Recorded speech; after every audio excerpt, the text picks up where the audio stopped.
채널A가 정규제를 부르고 이재명 대표를 불러서 정치 시그널, 자, 이런 프로그램을 만들었는데, 야, 너무너무 대박이었어요. 너무너무. 그리고 정규제 저분의 말이 들을 만한 게 굉장히 많았습니다. 아, 나를 반성하게 되는, 나는 역시 보수인가? 이런 생각을 하게 되는 이런 부분도 되게 많았고, 굉장히 중요한 얘기 먼저 듣겠습니다. 지금 12월 3일 이후라는 역사적 시간을 잘라서 얘기하면 지금 이 대표님 하시는 말씀이 100번 옳은 말씀인데, 지금 그 30% 또는 40%에 가까운 단결되어 가고 있는 보수가 생각하는 것은 전혀 다른 스토리 위에 얹혀져 있습니다. 네. 예를 들면 뭐야, 또 보수 대통령은 또 탄핵이야? 라는 기분.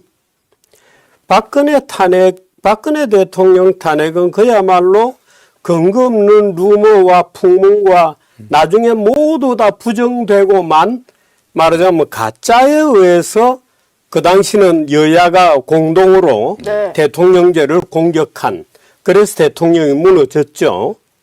그 이후에 문재인 대통령 집권기에 보수가 당했던 그 괴멸적 파괴, 말하자면 양성태 대법원장을 비롯한 14명의 고위법관들에 대한 감옥행 또는 재판, 또는 70명이 넘는 판사들이 적폐청산 이름으로 옷을 벗어야 했던 일, 명색이 국정원장이, 전직 국정원장 4명이 모조리 감옥에 갔던 일, 보안사가 박살났던 일, 말하자면 박정희 대통령 강요들 200명이나 감옥으로 갔거든요. 대통령 때. 예, 문재인 대통령 때. 그러니까 그런 추억들이 여기에 오버랩되어 있는 겁니다.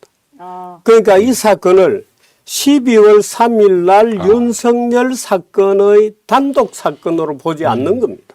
그렇죠. 그러니까 그 사건 위에 얹혀 있고, 적어도 이재명이라는 분이 대표로 있는 민주당이 그런 전통위에 놓여 있다고 느끼는 거죠. 네. 그러니까 이재명 대표의 민주당이나 문재인 대통령의 민주당이 동일 연장선상으로 여겨지면서 이 사건은 그때의 추억들하고 같이 맞물려 돌아가는 겁니다. 그러니까 지금 보수 국민들이 느끼는 것은 그분들이라고 해서 바보가 아닌 이상은 무슨 구테타를 지지하고 이럴 수가 없죠. 그런데 그때의 추억들이 되살아나면서, 야, 또 우리는 말하자면 좌파들의 말하자면 부수고 보는 반란적인 이런 데 또 뭔 걸려든 거 아니야? 라고 느끼는 겁니다. 그런데 그 상황에 대해서 이 대표께서 충분히 성찰을 못하면 똑같이 되는 거죠. 제가 대표님 말씀에 상당 부분 공감해요. 네. 자, 이게 정말 중요한 부분인데, 지금 35% 정도가 탄핵에 반대하고 있단 말이에요. 근데 이 35%가 전부 다 쿠데타를 두둔하느냐? 그건 좀 이상하잖아요. 근데 이 보수라고 하는 사람들, 본인이 보수라고 생각하는 사람들이 박근혜 때, 그때와 지금 연장선상에서 생각하는 사람들이 있다라는 거예요. 이들이 느끼는 공포심, 박근혜 때 정말 쑥대밭이 됐었던 그 상황이 또 나오면 안 된다라고 생각하기 때문에 저렇게 결집하는 거 아니냐. 제 생각도 진짜 꼴통 15%에 20%는 있을 수 있지만, 전광훈을 믿고 아멘 하면서 전광훈 알뜰폰 사고 막 이런 사람들은 어쩔 수 없지만, 한 15% 정도는 충분히 끌고 올 수 있는 사람들 아닐까? 그냥 상식적으로 생각해 보면 그럴 수도 있겠다는 생각이 드는 거죠. 근데 그들 입장에서 생각을 해보니 박근혜 때 당한 게 억울한데, 윤석열 잘못한 것 같지만 여기서 물러서면 또다시 우리는 괴멸당한다, 이런 공포심이 있을 수 있다. 그러니까 지금 이 보수라고 하는 사람들이 결집되어 있는 걸 그때랑 연결해서 생각하지 못하면 안 된다라는 거예요. 자, 생각해 보세요. 이것도 결국은 윤석열이 벌인 일입니다. 물론 윤석열을 문재인이 선택한 거죠. 문재인 대통령이 윤석열을 선택했는데 문재인 대통령도 속았다라고 이야기를 하잖아요. 박근혜 특검으로 막 칼을 휘둘 때 우리는 잘한다 했어. 우리도 잘 몰랐으니까. 근데요, 그 당시에 적폐청산이라는 이름으로 윤석열이 칼을 휘두를 때 5명이 자살을 했습니다. 이재명 수사할 때 5명이 자살을 했습니다. 그 사건, 이 5명씩 자살한 사건의 공통점은 윤석열이에요. 우리는 윤석열을 믿었고 전부 다 나쁜 사람들인 줄 알았는데 생각해보니 윤석열이 하고 있는 걸 보니 그때도 똑같이 문재인 대통령에게 잘 보이려고 무리한 수사, 가혹한 수사 이걸 해서 싹 다 잡아 넣은 겁니다. 그리고 박근혜를 감옥에 20몇 년형을 때릴 때 그걸 선고받게 할 때 무얼 들고 왔냐? 경제 공동체. 최순실이 받은 건 박근혜가 받은 거나 똑같아. 그 얘기는 뭐냐면 박근혜가 돈을 받은 증거가 없었다는 거예요. 근데 그 당시의 분위기는 이미 윤석열이 영웅이었고 적폐청산이 시대의 화두였잖아요. 결국 그게 먹혀 들어갔고 박근혜가 20몇 년형을 받습니다. 탄핵은 될 수밖에 없었다라고 생각을 해요. 박근혜가 잘못한 게 분명히 있기 때문에 대통령으로서 헌법 수호의 의지가 없었다. 하지만 뇌물죄로 들어가는 것, 20몇 년형을 선고받는 것, 이 과정에서 문제가 있을 수 있다라는 거죠. 이때 당시에 당했던 그 당시를 아는 보수를 지지하던 사람들은 지금 윤석열 탄핵, 계엄은 잘못했지만 탄핵은 안 돼. 이렇게 얘기하고 있다란 말이에요. 국민의힘 애들한테도 물어보면 계엄은 잘못했다. 탄핵은 안 된다. 이러고 있는 거예요. 그 감정 내면에는 박근혜 때부터 당해왔던 그 공포감, 이게 존재하기 때문에 그렇게 이어진다라는 걸 정규재가 이야기를 하는 겁니다. 근데 납득이 어느 정도 돼요. 우리가 윤석열의 정체를 확인했기 때문에 윤석열이 수사했었던 그 당시에 적폐청산이라는 이름으로 윤석열이 했었던 수사들도 전부 다 들여다봐야 되는 것 아니냐. 자, 여기에서 국민의힘이 진짜 나쁜 놈들인 게 윤석열이 무리한 수사를 해서 박근혜도 무리하게 처벌받은 거다. 억울한 면이 있다. 이렇게 얘기를 하고 박근혜 정권에 있었던 일했던 사람들 200명이 다 감옥에 갔어요. 얘기한 것처럼 판사들 줄줄이 감옥에 갑니다. 전직 국정원장 줄줄이 감옥에 갑니다. 이 과정에서 국민의힘이 느꼈던 공포가 있단 말이야. 윤석열과 그 일당들이 엄청나게 가혹한 수사를 해서 있는 거 없는 거 막 잡아놓고 별건에 별건까지 다 해가지고 싹 다 잡아놓는데 그 과정에서 5명이나 자살하는 일이 벌어졌어. 근데 국민의힘은 그걸 알고 있으면서 대통령 할 사람이 없으니까 윤석열을 대통령감으로 용병으로 데리고 와. 여기서부터 대한민국의 비극이 일어난 거예요. 그러니까 박근혜는 잘못이 없다라고 외치던 사람들이 국민의힘이 용병으로 윤석열을 데리고 오니까 윤석열 만세를 외치게 된 겁니다. 그러니까 모든 원흉이 윤석열이에요. 검사 시절 윤석열이 망쳐놓은 걸 대통령까지 되면서 더 망쳐놓은 일이 된 겁니다. 저는 정규재의 이 말에 굉장히 동의가 됐어요. 그러면서 저쪽 지금 탄핵을 반대하고 이 찍들 중에 완전 꼴통들을 제외하고는 저런 마음이 있을 수 있구나 라는 걸 우리가 이해할 수 있다면 뭔가 풀릴 수도 있다는 겁니다. 근데 진짜 중요한 얘기가 여기서 나오는데 저는 개인의 부정부패 문제나 이런 것들하고 네. 국가의 헌정 질서를 통째로 파괴하는 행위는 차원이 다르다고 생각해요. 네. 거기에 비교하니까 전혀 다른 분이시더라고요. 네. 아니 재판 절차도 그랬죠. 대통령 보니까 재판 절차도. 네, 예. 그렇습니다. 그런데 그 문제에 대해서 예를 들어서 이 대표님께서 네. 앞장서서 이 문제는 좀 풀고 가자. 예를 그런 들면 제안이 어떻게 해요? 아니 그러니까 예를 들어서 재심이라든가. 박근혜 전 대통령에 대해서요. 네. 박근혜 전 대통령의 문제에 대해서는 이건 뭔가 잘못되었던 것 같다라든가 어떤 종류의 정치적 리뷰가 있어야 되는 것 아니냐. 저는 우리 정 대표님이 계속 거기 생각이 좀 깊이 있으신 네. 것 같더라고요. 네. 제 입장에서는 진실을 아직은 정확하게 모릅니다. 네. 저희는 공식 결정에 따라 판단할 수밖에 없는데 네. 하여튼 뭐 일부는 무죄, 일부는 어쨌든 뭘 파괴한 건 아니고 네. 하여튼 누군가의 부정행위를 방치 또는 묵인, 동조했다 이런 정도인 것 같아요 보니까. 네. 그것도 대통령으로서는 책임져야 될 일이다라는 게 아마 그때 당시 결론이었던 것 같습니다. 근데 이게 팩트가 다르다 지금 주장들이 있는 것 같아요. 네. 근데 그건 주장이죠. 심각하게 제기되고 있죠. 그러니까 네. 저도 뭐 누군가 변모 씨가 그런 얘기 하는 걸 저도 봤고 네. 우리 당에 있는 주요 인사도 그 주장을 해요. 예. 문제 있는 것 같다. 네. 네. 한번 따져보자. 그래서 제가 사실은 당내에서도 이게 그냥 하는 빈말이거나 전혀 근거 없는 헛소리처럼 보이지 않는다. 네. 한번 검증을 한번 해봐야 되는 거 아니냐고 하다가 지금 그 상태 중단돼 있는 네. 상태입니다. 예. 앞으로 어떻게 할지는 좀 너무 정치적으로 예민한 문제라서 쉽게 말하기는 좀 어렵고요. 아니, 제가 드리는 건 이런 네. 겁니다. 네.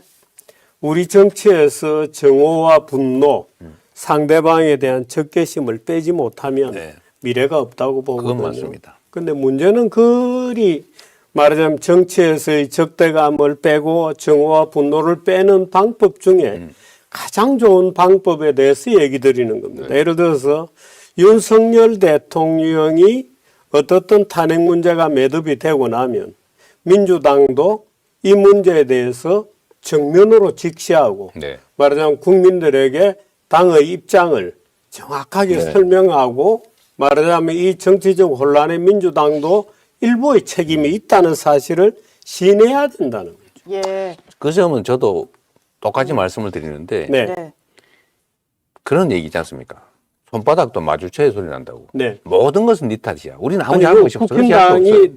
국힘당이 뭔가를 할 때까지 기다리실 겁니까? 아니 그거는 좀 상황을 좀 보고 네. 언제나 제가 말씀드리지만 지금- 정치란 네. 너무 변동사항이 많아서 가정에서 뭔가를 하면 문제가 생길 수 네. 있어요. 네. 자, 박근혜에 대한 이야기를 합니다. 근데 이재명 대표가 변희재 얘기를 하고 송영길 대표 얘기를 하면서 한번 들여다봐야 되겠다라는 상황까지 됐다가 중단돼 있다. 여기까지 얘기를 합니다. 와, 이거는 판을 완전히 흔드는 거예요. 지금까지는 아무도 이런 말을 못했습니다. 민주당 내에서. 이 얘기가 나오면 자, 변희재 지금 윤석열 탄핵 각하된다 이런 헛소리 막 하고 있는데 제가 봤을 때는 돈 때문에 그런 것 같아요. 결혼도 했고 그쪽으로 가지 않으면 돈이 아예 안 되니까 막 가고 있는 것 같은데 이 얘기 나오자마자 변희재의 이제 태도 한번 보십시오. 달라질 겁니다. 이재명 갑자기 칭찬하면서 태도가 달라질 겁니다. 정리해보면 이 모든 게 윤석열 때문이에요. 윤석열이 중심에 있습니다. 박근혜가 탄핵당할 만한 짓을 했다. 이건 우리가 버릴 필요가 없어요. 박근혜는 대통령 자격이 없었다. 하지만 뇌물죄로 20몇 년 들어가 있는 건 이건 얘기가 다르다. 그리고 적폐청산이란 이름으로 수사됐었던 그 모든 사람들 이것도 다시 들여다볼 필요가 있다. 윤석열에 대한 수사들은 다시 들여다볼 필요가 있다. 박근혜 재심 호의적으로만 얘기해도 판이 완전히 흔들리는 겁니다. 자, 문재인 대통령도 사실은 이거를 거부할 이유도 없을 건데 아마 친문이라는 이름의 놈들이 거품 물고 난리칠 겁니다. 그때 우리가 잘못했다는 거냐? 아니, 우리는 잘못한 게 아닌데 윤석열이 잘못했는지를 들여다보자. 이런 얘기를 지금 하고 있는 거예요. 근데 아마 친문이라는 놈이 거품 물고 난리칠 겁니다. 이 얘기. 근데 만약에 박근혜에 대해서 재평가나 재심에 대한 화두를 이재명 대표가 던지잖아요. 그러면 윤석열 지지자들이 흔들리기 시작할 겁니다. 지금 이재명 대표의 이 발언, 그건 아니다라고 적극적으로 반대한 게 아니라 그럴 수 있다. 자기가 봐도 일리가 있다. 검증해보자라는 얘기까지 나왔었다. 근데 거기서 멈춰있는 상태다라는 이 발언만으로도 판을 완전히 흔들어버린 거예요. 이건 진짜 큰 겁니다. 결국 이걸 정리하지 않으면 이 극단적으로 가는 이 정치 지형 이거 바꿀 수 없다. 근데 만약에 민주당과 이재명 대표가 박근혜 대통령이 탄핵당할 만 짓을 했지만 뇌물죄라든지 이 여러 가지 사건들에 대해서 재심을 검토한다라는 것만으로도 엄청난 적개심이 풀린다는 거예요. 생각해보면 저도 제 친구들 중에 이직들이 있었습니다. 근데 지금은 그 이직들하고 아예 안 봐요. 안 봅니다. 이명박 때 박근혜 때는 그래도 만나서 술 먹고 야이씨 욕하면서 그래도 만나고 얘기했었는데 지금은 안 봅니다. 도저히 못 봐. 어떻게 윤석열을 찍을 수 있지? 안 돼요. 여러분 중에 많을 거예요. 이직들 친구들하고 손절한 사람들 많습니다. 이 모든 게 윤석열 이 개새끼 때문이에요. 윤석열을 털면 많은 부분이 해소가 되는 거예요. 자, 윤석열을 털다 보니 박근혜도 피해자네? 박근혜 정부에 있었던 이 사람들도 피해자네? 이것도 같이 털면 한마음으로 털 수 있어요. 판을 흔드는 겁니다. 그걸 이재명 대표가 주도한다면 윤석열을 끝까지 지지하는 사람들과 윤석열이 싫지만 어쩔 수 없이 지지했던 사람들이 딱 쪼개지게 돼요. 이건 어마어마한 얘기를 한 겁니다. 이재명 대표의 저 유연한 태도, 할 말을 다 하면서 매너를 지키고 정규제가 잼며들게 만들 수밖에 없도록 하는 이재명 대표의 저 실력, 이것도 대단했고 정규제 굉장히 매너 있게 자기 할 말은 그래도 다 했어요. 최고의 토론이었다고 생각합니다. 정말로. 이때까지 본 진보 보수의 토론 중에 넘버원 토론이었어요. 이거 못 보신 분들 꼭 보세요. 이제 전략은 확실해졌습니다.